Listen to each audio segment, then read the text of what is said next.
മകളെ, നീർനാഗം എന്നൊരു കഥ നിങ്ങൾ പഠിച്ചിട്ടുണ്ടോ? ഇത് ആരെഴുതിയതാണ്?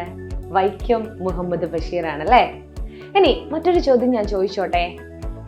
തുള്ളൽ പ്രസ്ഥാനത്തിന്റെ ഉപജ്ഞാതാവ് നിങ്ങൾക്ക് പഠിക്കാനുണ്ട്. അത് ആരാണ് എന്ന് എല്ലാവർക്കും അറിയാമോ? തുള്ളൽ പ്രസ്ഥാനത്തിന്റെ ഉപജ്ഞാതാവ് മറ്റാരും അല്ല, കുഞ്ചൻ നമ്പ്യാരാണ്. ഇനി നിങ്ങൾ കമന്റ് ചെയ്യേണ്ട ഒരു ചോദ്യമാണ്, മണ്ണിന്റെ കിനാവുകൾ എന്ന് പറയുന്ന അതിമനോഹരമായ ഒരു കവിതയുണ്ട് കേരള പാഠാവലിയിൽ നമുക്ക് പഠിക്കാൻ. ഇത് എഴുതിയിരിക്കുന്നത് ആരാണ്? നിങ്ങൾ കമന്റ് ചെയ്യാ. ഇനി എനിക്ക് പറയാനുള്ളത് പരീക്ഷയാണല്ലേ. അടിസ്ഥാന പാഠാവലിയും കേരള പാഠാവലിയും ഉണ്ട്. അതിൽ കേരള പാഠാവലിയുടെ എക്സാം ആണ് നിങ്ങൾക്ക് ആദ്യം 18-ാം തീയതി നടക്കുന്നത്. അപ്പോൾ ടീച്ചർ 16-ാം തീയതി ഇതിന്റെ ഒരു മിനി മാരത്തോൺ. എന്താ ഈ മിനി മാരത്തോൺ?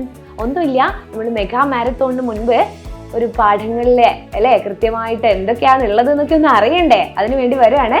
16-ാം തീയതി കൃത്യം 7 മണിക്കാണ്. എല്ലാവരും എത്തിക്കോടാ. പിറ്റേ ദിവസം നമുക്ക് മാരത്തോണിൽ അടിപൊളിയാക്കാം. അപ്പോൾ കാണാം.